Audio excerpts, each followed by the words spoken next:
পলাশীপাড়া মা শারদা রামকৃষ্ণ আশ্রম, পলাশীপাড়া, নদিয়া। মা সর্বমঙ্গলা মন্দির।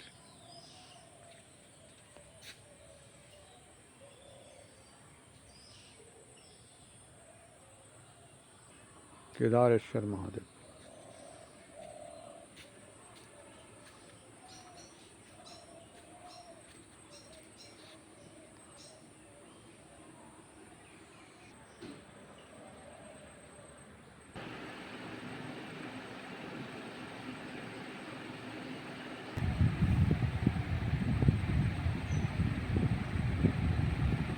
শ্রীরামকৃষ্ণদেব, মা সারদা দেবী, স্বামী বিবেকানন্দ, সবার উপরে মা সর্বমঙ্গলা।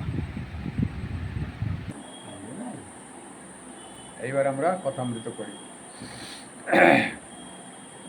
তব কথামৃতম তপ্ত জীবনম কবিভির্ডিতম কলমশাপহম শ্রবণমঙ্গলম শ্রীমদাততম ভুবি গৃণন্তি যে ভুরিদা জনা।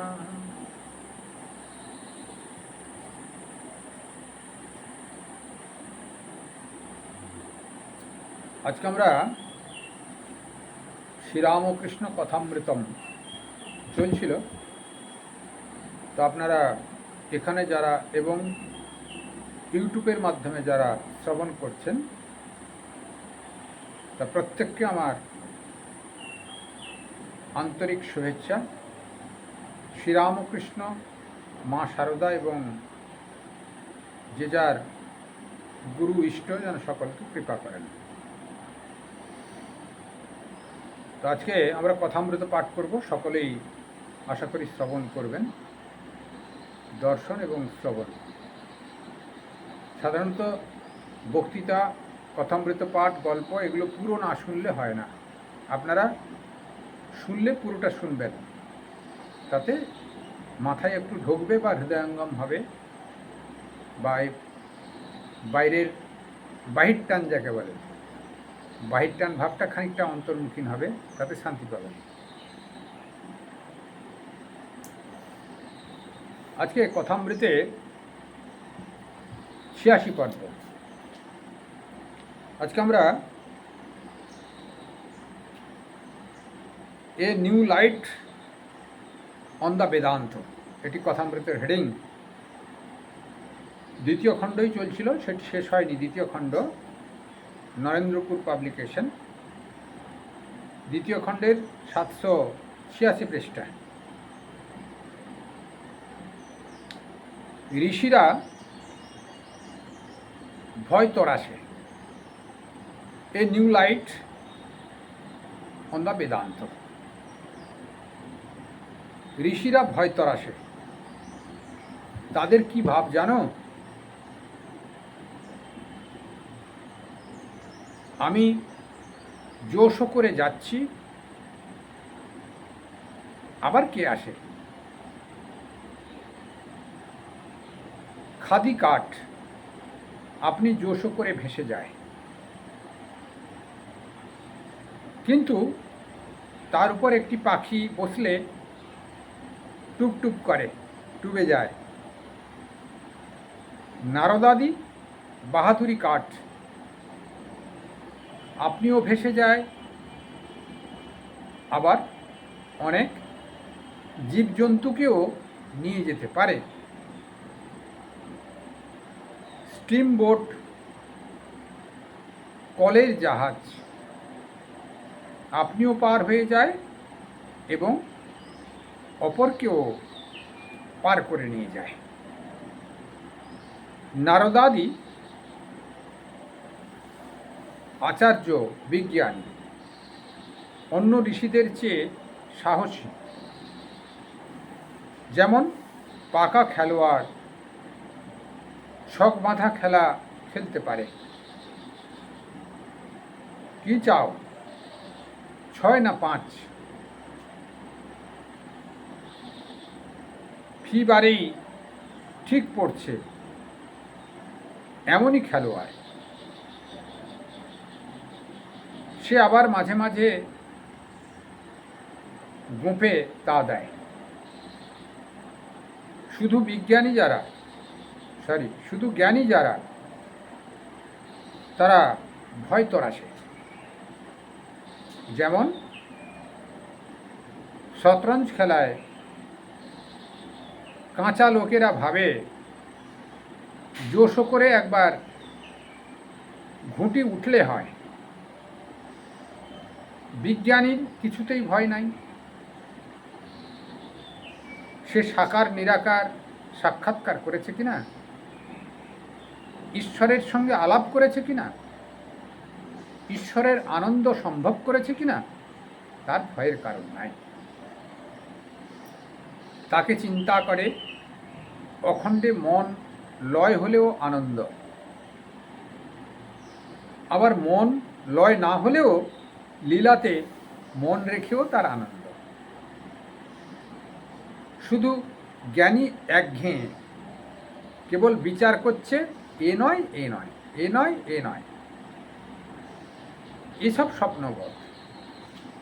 আমি 2 হাত ছেড়ে দিয়েছি, তাই সব লই। একজন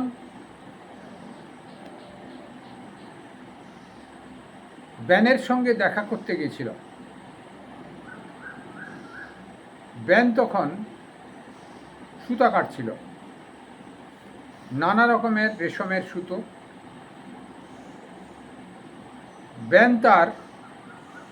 ব্যানকে দেখে খুব আনন্দ করতে লাগলো আর বললে, ব্যান, তুমি এসেছো বলে আমার যে কি আনন্দ হচ্ছে তা বলতে পারি না। যাই তোমার জন্যে কিছু জলখাবার আনি গে। ব্যান জলখাবার আনতে গেছে। এদিকে নানা রঙের রেশমের সুতো দেখে সে ব্যানের লোভ হয়েছে। সে একতাড়া সুতো বগলে নিয়ে লুকিয়ে ফেলেছে। ব্যান জল খাবার নিয়ে এলো আর অতি উৎসাহের সহিত জল খাওয়াতে লাগলো। কিন্তু সুতোর দিকে দৃষ্টিপাত করে বুঝতে পারল যে একতাড়া সুতো ব্যান সরিয়েছে। তখন সে সুতোটা আদায় করার একটা ফন্দি ঠাওরালে। সে বলছে, ব্যান, অনেক দিনের পর তোমার সহিত সাক্ষাৎ হলো। নাচতে বলবো মনে হয়। আজ ভারী আনন্দের দিন। আমার ভারী ইচ্ছা হচ্ছে যে দুইজনে নৃত্য করি। সে বললে, ভাই, আমারও ভারী আনন্দ হয়েছে। তখন 2 ব্যানে নৃত্য করতে লাগলো। ব্যান দেখলে যে ইনি বাহু না তুলে নৃত্য করছেন। তখন তিনি বললেন, এসো ব্যান, 2 হাত তুলে আমরা নাচি, আজ ভারী আনন্দের দিন। কিন্তু তিনি এক হাতে বগল টিপে আর এক হাত তুলে নাচতে লাগলো। তখন ব্যান বলছে, ব্যান, ও কি, এক হাত তুলে নাচছো, নাচা কি? এসো 2 হাত তুলে নাচি। এই দেখে আমি 2 হাত তুলে নাচছি। কিন্তু তিনি বগল টিপে হেসে হেসে এক হাত তুলেই নাচতে লাগলে আর বললে, যে যেমন জানে ব্যান, আমি বগলে হাত দিয়ে টিপি না। আমি 2 হাত ছেড়ে দিয়েছি, আর ভয় নাই।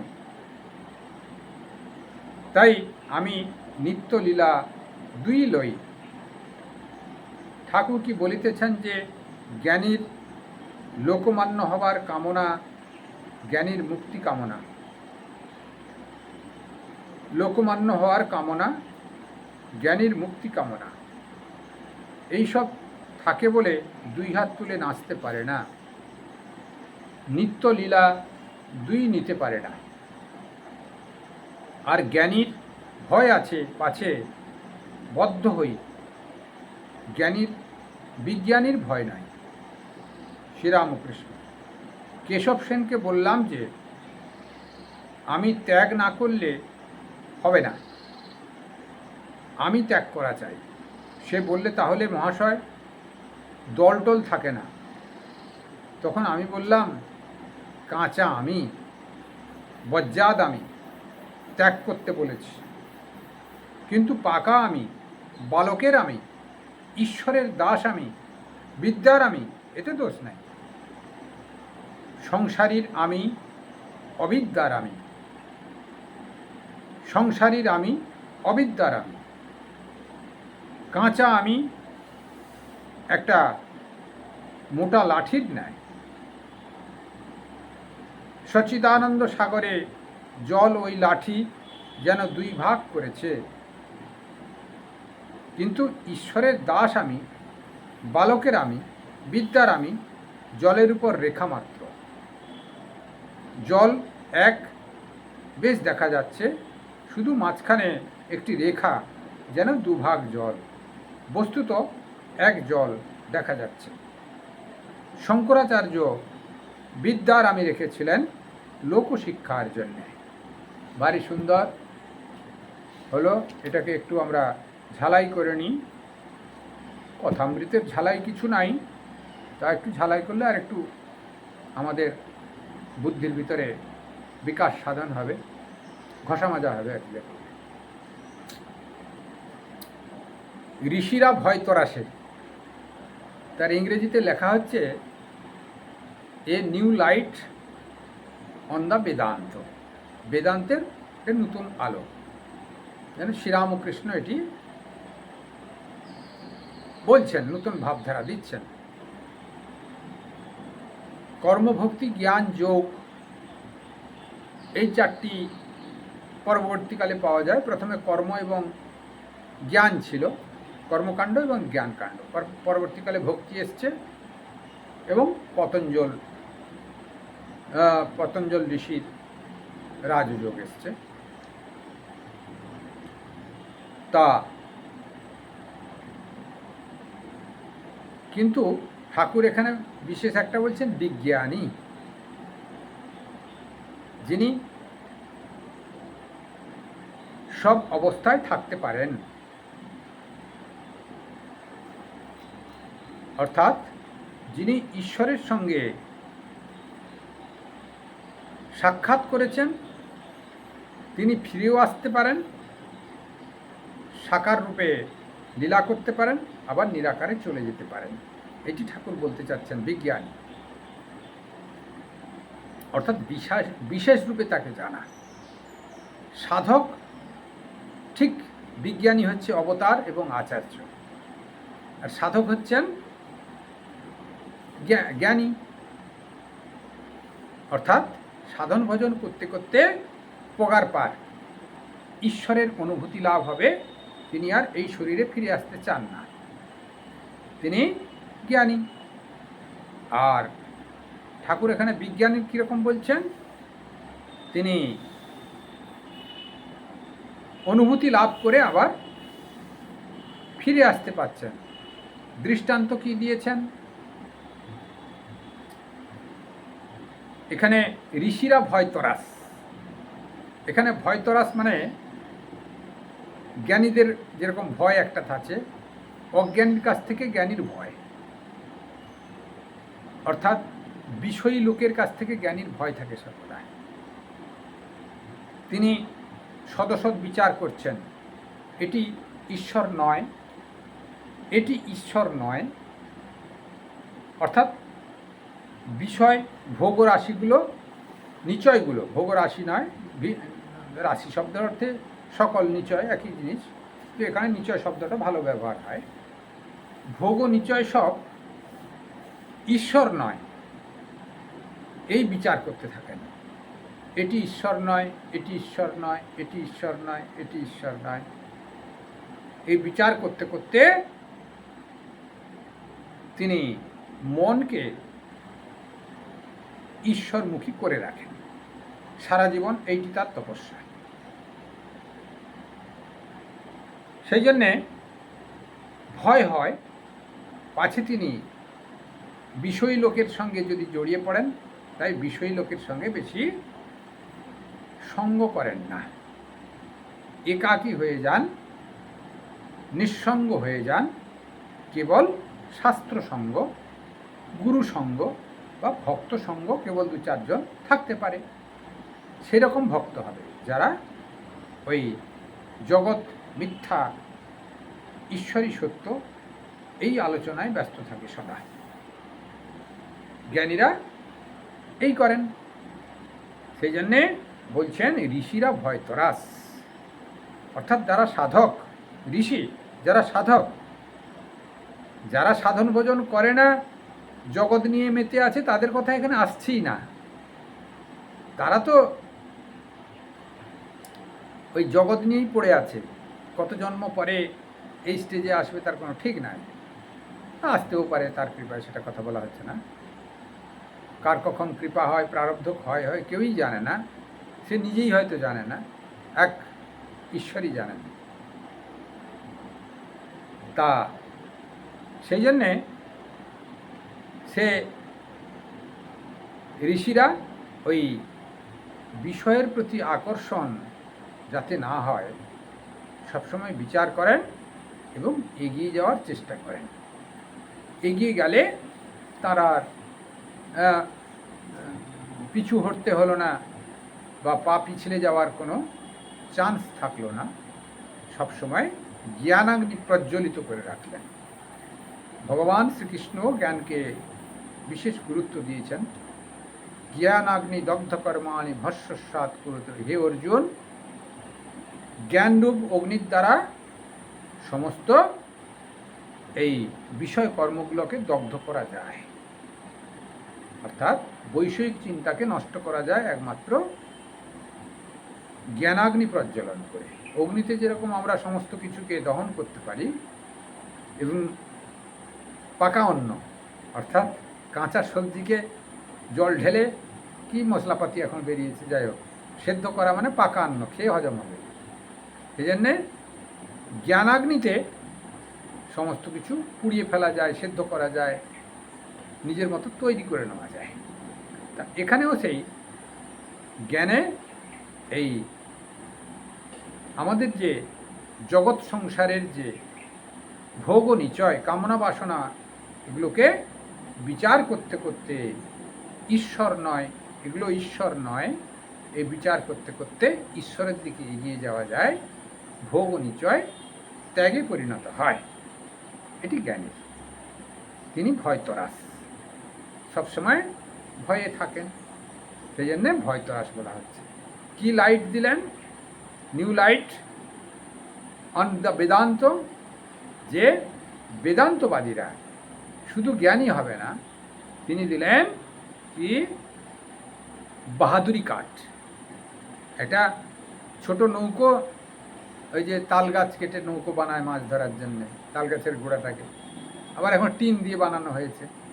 ওই একজন বসে আছে, মাছ ধরতে যায়, কেউ যদি বিপদে পড়েছে, সাঁতার জানে না, 1-2 জন যদি হাবুডুবু খাচ্ছে, তাকে তুললে সে নিজেও মরে যাবে, পড়ে যাবে, ডুবে যাবে। অর্থাৎ ও পারাবার করতে পারবে না, অপরকে নিতে পারবে না। কিন্তু একটা যদি বড় নৌকো হয়, কি মেশিন চালানো স্টিমার কি লঞ্চ টাইপের হয়, সে 10-20 জন বিপদে পড়ে গেলেও তাকে কাছি দিয়ে তুলে লঞ্চে তুলে আনবে, কাছি ফেলে দিয়ে সে লঞ্চে তুলে নিতে পারবে এবং বয়ে নিয়ে আসতে পারবে। সে ঠাকুর ওই কলের জাহাজ বলছেন। কলের জাহাজ হচ্ছে বাহাদুরি কাঠ। যে কাঠ, একটি কাঠ ভেসে ভেসে যাচ্ছে, মাঝে মাঝে টুপটুপ করছে, একটি পাখি বসে পড়লো, পাখিটাও ওই কাঠের সঙ্গে টুপ মেরে দিল, অর্থাৎ পাখিটা সেখানে সুস্থিরভাবে বসতে পারবে না, সে কাঠও যাবে আর পাখিটাও যাবে, একথা বলছেন। অথচ বাহাদুরি কাঠ, একটু ভালো কাঠ যেটা ভেসে যাচ্ছে, তাতে 2-1টি বিড়াল টিড়াল কুকুর টুকুর বসে আছে, সে কাঠটা ভাসতে ভাসতে একটা পারে চলে যাচ্ছে। 2 দিন হয়তো খেলোই না, কিন্তু একটা সে পারে চলে যেতে পারবে, বন্যা টন্যা হলে দেখা যায়। তা বিপদে কাঠটাকে অবলম্বন করেছে, চলে যাচ্ছে, অর্থাৎ তাকে বাহাদুরি কাঠ বলা হয়। বিপদে আপদে নিজে তিনি যাচ্ছেন এবং অপরকেও সঙ্গে নিয়ে যেতে পারছেন। গুরুদেবকে বলা হয়, সদ্গুরুকে বলা হয় বাহাদুরি কাঠ। গৃহস্থ গুরুকে বলা হয় ওই ঘুষোকাঠ, যে অপরকে টানতে পারবে না, মিছামিছি এই জগৎ ভোগের জন্যে এসব ব্যবস্থা করছে। সেরকম আর একটু ব্যাপ্তি অর্থে ঋষিরা জ্ঞানী কিন্তু বিজ্ঞানী নয়, ভয়তরাস। আর সেই বাহাদুরি কাঠের নারদের দৃষ্টান্ত দিয়েছেন, অবতার পুরুষের দৃষ্টান্ত দিয়েছেন, আচার্যের দৃষ্টান্ত দিয়েছেন শ্রীরামকৃষ্ণদেব। নারদাদি আচার্য, বিজ্ঞানী, নারদাদি বিজ্ঞানী, একথা বলছেন। বিজ্ঞানী বলা হলো তিনি নিজে যাবেন এবং অপরকেও টেনে টেনে নিয়ে যাবেন। তিনি বিশেষ রূপে জ্ঞান লাভ করলেন। এ কথামৃতে কোথাও বলা হয়েছে দেখবেন, দুধের কথা শুনেছে আর দুধ দেখেছে, দুধ খেয়ে হিষ্টপুষ্ট হয়েছে। দুধের কথা শুনেছে তা ধোবো ধোবো হয়তো শুনেছে, কিন্তু না চাক্ষুষ হওয়া পর্যন্ত তাকে দুধ জল যদি সে যে কোনোদিন না দেখে থাকে, এই চুনগুলানো জল একটা কেউ এনে দিল আর দুধ বাটিতে রেখে দিল, সে চিনতে পারবে না। যদি খাওয়া অভ্যাস না থাকে, না দেখে থাকে, কোনটা বুঝতে পারবে না। কিন্তু যে একটু খেয়েছে সে অন্তত দুধ দেখে বুঝতে পারবে এটা দুধই, এটা ওই চুনগুলা জল নয়। আর যিনি খেয়ে হৃষ্টপুষ্ট হয়েছেন, দুধের কথা শুনেছে একরকম হলো, আর দুধ দেখেছে হচ্ছে জ্ঞানী। আর যিনি খেয়ে হৃষ্টপুষ্ট হয়েছেন, বুদ্ধিমত্তা অর্জন করেছেন, দুধ খেলে তো বুদ্ধি হয়, বুদ্ধিমত্তা অর্জন করেছেন, তাকে বলা হয় বিজ্ঞানী। অর্থাৎ দুধ সম্পর্কে ভালো অভিজ্ঞতা হয়ে গেছে। সেই জন্য আমাদের বিজ্ঞানী হতে হবে। বিজ্ঞানী হলে নিজে বাঁচতে পারবো, অপরকে বাঁচাতে পারবো। তবে সবাইকে আর বিজ্ঞানী হতে পারে? অবতার এবং আচার্য জন্ম জন্মান্তরের সাধনার, তার ভিতরে ঈশ্বরের বিশেষ প্রকাশ। তিনি জগৎ কল্যাণের জন্য আসেন। ঠাকুর এটি সব গল্পগুলো বলছেন, নিজেরই ইনডাইরেক্টলি নিজেরই দৃষ্টান্ত দিচ্ছেন। তিনি আমি শব্দ ব্যবহার করতে পারতেন না, তাই এসব দৃষ্টান্তের ভিতর দিয়ে বুঝাতে চেষ্টা করলেন তিনি নিজেই বাহাদুরি কাঠ জগতের কল্যাণের জন্য এসছেন। শেষটায় হাঁড়ি ভেঙেছিলেন, যার শেষ জন্ম তার এই ভাবধারায় আসতে হবে। সেদিনকে কে প্রসঙ্গ করছিল, প্রসঙ্গ করে আমি বললুম এখানে দীক্ষা নেবে বলছিল, তো অনুকূলচন্দ্রের ঋত্বিকরা তার ঘরে দীক্ষা দিয়ে এসছে। তা আমাকে খবর হলো, আমি বললুম যে যার শেষ জন্ম সে রামকৃষ্ণ ভাবধারায় দীক্ষা নেবে, তার ঘরে প্রবেশ করবে। তার আগে পর্যন্ত তাকে তো হাবুডুবু খেতে হবে, তা সে সময় হয়নি। তা ভালোই হয়েছে, যেখানে ওক নিয়েছে তাই সাধন ভজন করুন, এই জন্মটা কাটুক। অর্থাৎ যার শেষ জন্ম, যার নিবৃত্তি মার্গ, যার বিষয় চিন্তা অনেক কমেছে, তিনি রামকৃষ্ণ ভাবধারায় দীক্ষা নেবেন। তিনি নিবৃত্তি মার্গের প্রতীক, বর্তমান যুগের যুগধর্ম হিসেবে।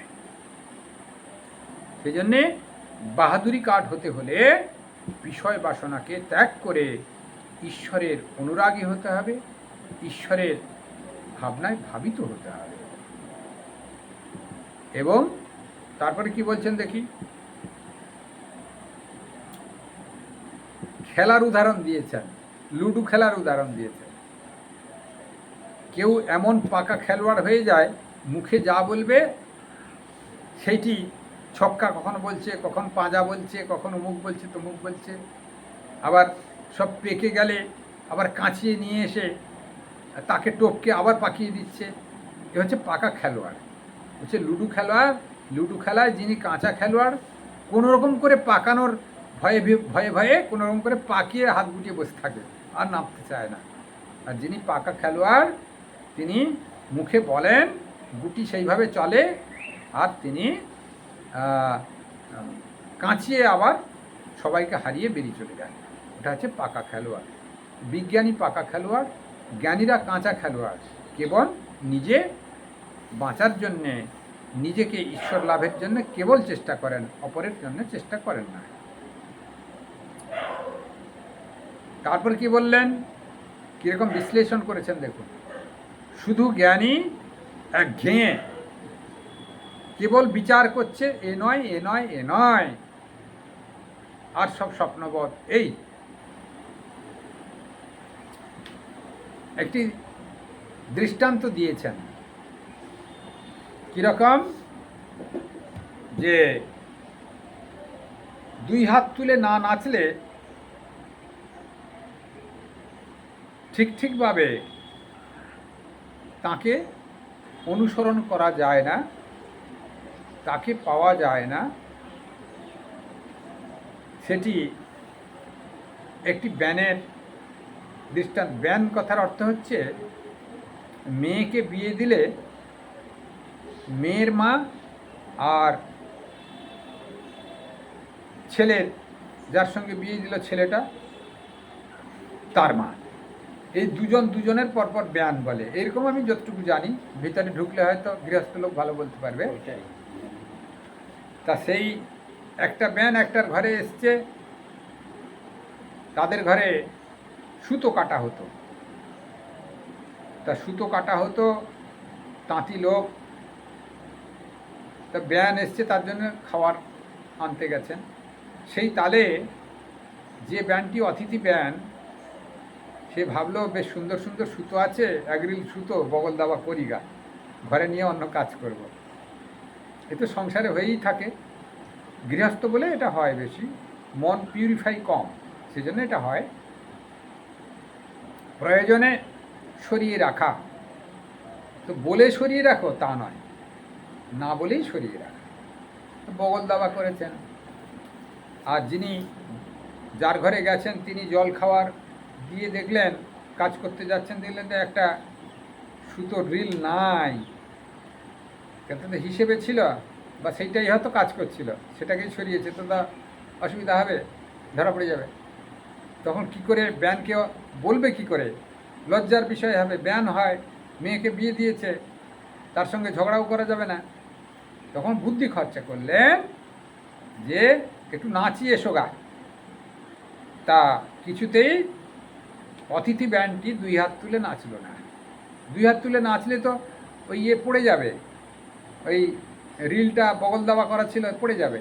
সে একটা হাতেই প্রথমে নাচতে চেষ্টা করছে, হাত না তুলে, তারপর ব্যানের কথা শুনে বা প্রেরণায় একটি হাত তুলে নাচছে, আর একটি হাতে ওই রিলটা, সুতোর রিলটা চেপে রেখেছে। অর্থাৎ এখানে বলা হচ্ছে, দুই হাত তুলে যিনি নাচতে পারেন, দুই হাত তুলে যিনি ঈশ্বরকে ডাকতে পারেন, বিষয় বাসনা সম্পূর্ণ ত্যাগ করতে পারেন, তিনি কেবল জ্ঞানী বা বিজ্ঞানী হতে পারেন। আর যিনি এক হাতে তুলে নাচবেন, এক হাত বগল টিপে রাখবেন, তিনি জ্ঞানী হতে পারবেন না, বা বিজ্ঞানী তো নয়ই। অর্থাৎ এই সংসারেতে বিষয় বাসনা প্রতি যদি আকর্ষণ এক সাইডেও থাকে, বা একটা দিকেও যদি থাকে, তার বন্ধন মুক্ত হবে না। সেই জন্যে এই যে গুরু পূর্ণিমা গেল ধরুন, বা সাধুরা দীক্ষা দেয়, জানতে অজান্তে এই যে অস্থায়ী বাসনাগুলো আমাদের ভিতরে জমায়েত হয়েছে, যত জপ ধ্যান করা যাবে, তত ওই অস্থায়ী বাসনাগুলো ধীরে ধীরে কেটে যাবে। আমার ছেলের প্রতি টান, আমার বউয়ের প্রতি টান, আমার বিষয়ের প্রতি টান, আমার জিহ্বার লালসা, খাওয়ার প্রতি টান, আমার অর্থের প্রতি টান, এই টান, মন যখন একাগ্র হবে, ঈশ্বরের প্রতি যখন আকর্ষণ অনুভব হবে, জপ ধ্যান করতে করতে সদ্গুরুর কৃপা লাভ করে, তখন এই অস্থায়ী টানগুলো কেটে গিয়ে ঈশ্বরের অনুপ্রেরণা হবে, ঈশ্বরের মন সংযুক্তি ঘটবে। তখন দেখা যাবে এই বগল দাবা একটা রিলের আর দরকার নাই, দুই হাত তুলে নাচা অভ্যাস, অর্থাৎ মন সম্পূর্ণ ঈশ্বরে চলে গেছে। তখন এই বগল দিয়ে বগল দাবা করে একটা রিল চুরি করার কোনো প্রশ্ন আসবে না, অর্থাৎ জগৎকে ভালোবাসার কোনো প্রশ্ন আসবে না। মন তখন ঈশ্বরের প্রতি আকর্ষণ হয়ে গেছে। সেই জন্যে আমাদের সদ্গুরুর কাছ থেকে মন্ত্র দীক্ষা নিতে হবে এবং সেই মন্ত্র দীক্ষার সাধন ভজন করতে করতে ওই দুই হাত তুলে নাচার অভ্যাস হবে, অর্থাৎ ঈশ্বরমুখী মন হবে। সংসার থেকে বিষয় বাসনা ভাবনাগুলো অনেকটাই উঠে যাবে। মুখে আমরা নানা রকম কথা বলি, গৃহী লোকেরা দেখবেন অধিকাংশই সাধুদের কাছ থেকে শুনেছে, সেরকম নানা রকম লেকচার দিয়ে চলে গেল, কিন্তু তার একটা পয়সাতে হাত মারতে যাবেন, এই তুই তো অনেক লেকচার ঝাড়লি, কালকে এখানে একটু অনুষ্ঠান হবে, চাঁদা দিয়ে যাস, তারপরের দিন থেকে সে আসা বন্ধ করে দেবে। অর্থাৎ এগুলো মুখে কেবল, অনুভূতি নাই। নিজের টাকাটার প্রতি যত্ন, নিজের স্ত্রীটার প্রতি যত্ন, নিজের ছেলে মেয়েটার প্রতি যত্ন, যা কিছু সম্পত্তি আছে তাকে দেবো, অন্য কাউকে দেবো না, অন্যরা অন্য ঘরের, এই ভাবনা যতক্ষণ না কাটবে, ঈশ্বরের সন্তান আমরা সকলেই, ঈশ্বরকে ভালোবাসলে সকলের প্রতি আমাদের আকর্ষণ হবে, সকলের প্রতি ভালোবাসা হবে, সকলকে খাওয়াতে ইচ্ছা জাগবে, শত্রু মিত্র কিছু থাকবে না। এই কেবল আমার স্ত্রী, তার সঙ্গে আমি সঙ্গ করি, সেখানেই থাকি, তাকে দেবো, অন্য কাউকে দেবো না, আমার ছেলেই কেবল আছে, আর কাউকে দেবো না, কিন্তু এই ভাবনাটা থেকে তার মন অতি উচ্চে চলে যাবে। অর্থাৎ এই যে বিষয়ী ভাবনাগুলো থেকে মন ধীরে ধীরে করে ওই ঈশ্বরমুখী হবে, ঈশ্বর সবার ভিতরে আছে, তখন দুই হাত তুলে নাচার অভ্যাস হবে। ঠাকুরের এই গল্পের ভিতর দিয়ে যেটি বলতে চাইলেন, অর্থাৎ বিষয় বাসনা ত্যাগ না করলে দুই হাত তুলে নাচা যাবে না। ওই বগলের ভিতরে একটি জিনিস রাখা থাকবে, বগলের ভিতরে এই বিষয় বাসনাগুলো রাখা থাকবে। অর্থাৎ আমাদের ঈশ্বরের অনুভূতি লাভ করতে হলে সম্পূর্ণ মন বিষয় বাসনা থেকে ঈশ্বরে সংযোগ করতে হবে, এটি বললেন। কতটা সময় হয়ে গেল? ও, সময় তো হয়ে গেছে গো, দেখি তারপরে আর কি হলো, দেখি দু চল।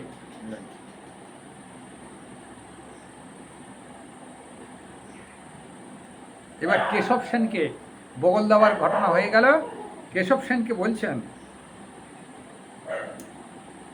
আমি ত্যাগ না করলে কিছু হবে না। হ্যাঁ, মূল জায়গায় হাত মেরেছেন। ঠাকুর আমি বলতে পারতেন না, মাই সব করাচ্ছেন। ভুলে যদি আমি বলে ফেলেন, তাহলে তো সেই আমার ভিতরে সেই বড়ি আমি এসে যাবে, আমি জগৎ পরিচালনা করছি, আমি বিরাট কিছু হয়ে গেছে। সেই জন্যে মাই সব করাচ্ছেন। সাধুদের, অধিকাংশ সাধুদের ভিতরে এটি প্রতিফলিত হয়, মায়ের ইচ্ছায় চলছে। তোমার অনুষ্ঠান কেমন চলবে?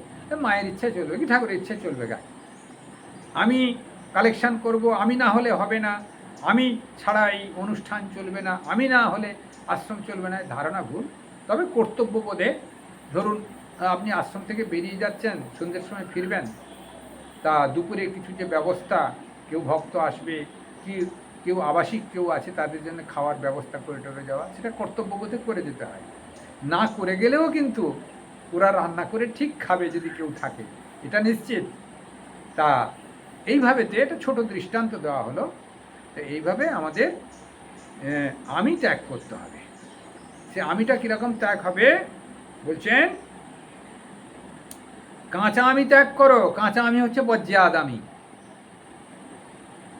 তা আমি ত্যাগ করতে বলছি না, কিন্তু কাঁচা আমি ত্যাগ করতে বলছি। পাকা আমি করো। পাকা আমিটা কীরকম? বালকের আমি, কোনো বস্তুতে আঁট থাকে না। একটা বালককে কোলে নিয়ে যাবেন, কোলে নিয়ে যেতে যেতে আর একটা কারোর সঙ্গে দেখা হলো, সে যদি একটি চকলেট দেয়, তার যদি প্রিয় বস্তু চকলেট হয়, তার কাছে যদি সোনার আংটিও থাকে, ওটা ফেলে দিয়ে ওই চকলেটটা নিয়ে নেবে। অথচ সোনার আংটির দাম বেশি, তার বাবা আবার কুড়াবে সেটাকে, ফেলে দিয়েছে বলে। কিন্তু বালকের স্বভাব এরকম, তার বিষয়ের কোনো আট নাই। একটু প্রয়োজন আছে, খাদ্যবস্তু না হলে তো হয় না, শরীর ধারণ হবে না।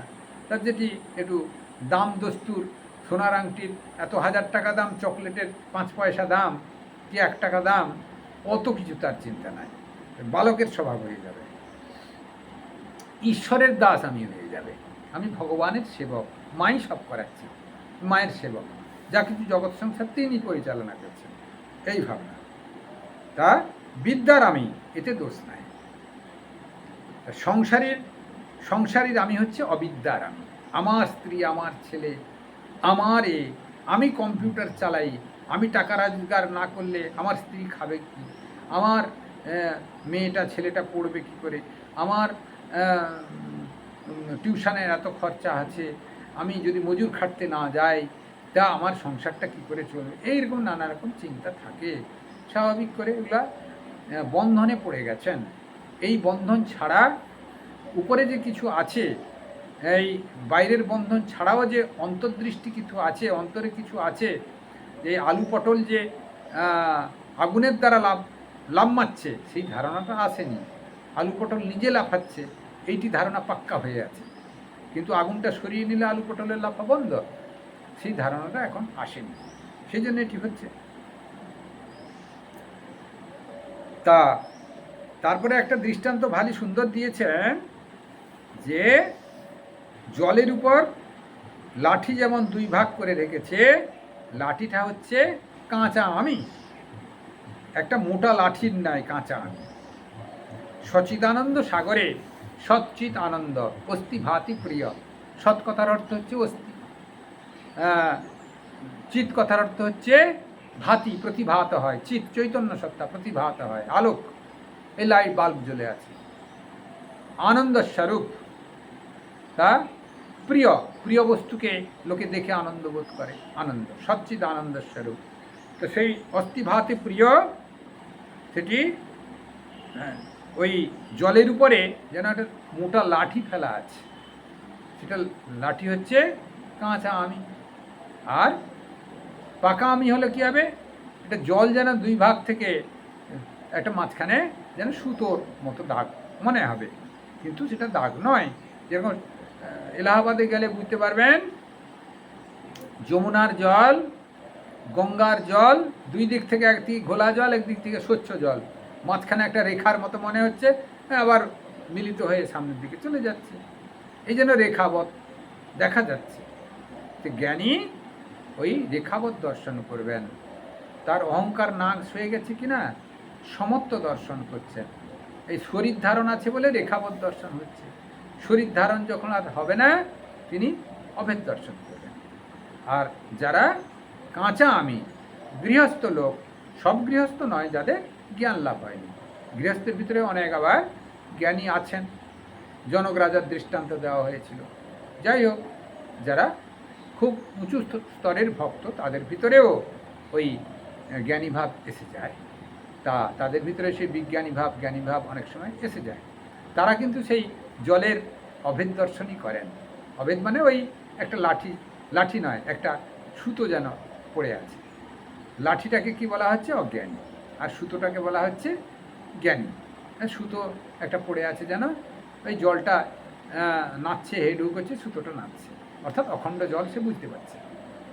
আর যিনি গৃহস্থ লোক, একটা লাঠি বা বাঁশ ফেলা আছে জলের ভিতরে, এপাশে পানা আটকানো আছে, এদিকে স্বচ্ছ জল, তিনি তফাৎ দেখতে পাচ্ছেন যে হ্যাঁ এটা লাঠি দিয়ে ব্যারিকেড করা আছে, এটি গৃহস্থ লোকের লক্ষণ, এটি বললেন।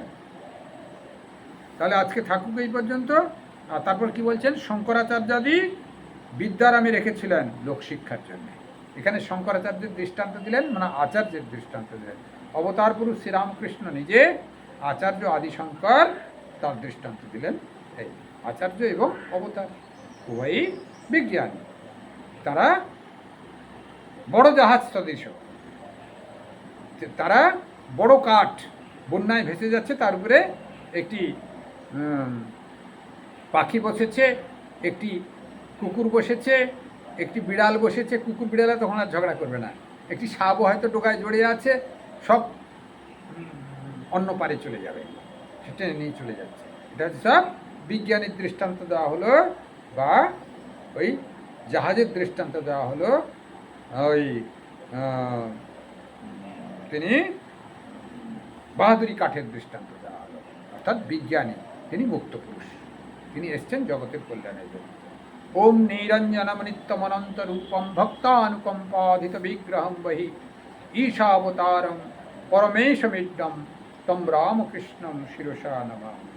কথামৃত সমস্ত ভক্তরা, রামকৃষ্ণ অনুরাগী সমস্ত ভক্তরা প্রতিদিন অন্তত এক পাতা করে কথামৃত পাঠ করবেন। একজন পাঠ করবেন, ঘরের সকলে শ্রবণ করবেন। এটি আমার অনুরোধ রইল। দেখবেন কিছুদিনের ভিতরেই আপনাদের মন অনেকটা পরিবর্তন হয়ে গেছে। নচেত শ্রবণ করবেন, একজন পাঠ করবেন, সবাই তো আর পাঠ করা হচ্ছে না, অন্যজনের শ্রবণ করবেন, ঘুরে ফিরে পাঠ করবেন। একজন আজকে করলেন, কালকে অন্যজনে পাঠ করবেন। ঘরে যদি 4 জন থাকেন, 4 দিনে একবার এক একজন করে পাঠ করবেন, অন্যজনে শ্রবণ করবেন। কিন্তু অবশ্যই মান্যতা দেবেন, সাধুদের কথা মান্যতা দেবেন, কল্যাণ হবে। যেরকম গুরুর কথা মান্যতা দিয়ে জপ করেন, তেমনি সাধুদের কথা, বিশেষ কথা মান্যতা দিতে হয়। সময় করে সারাদিনে 10 মিনিট অন্তত, সময় যদি বিশেষও না পান, 10 মিনিট অন্তত পাঠ করবেন, তাতেই কল্যাণ সাধন। কল্যাণমস্তু, কল্যাণমস্তু, কল্যাণ।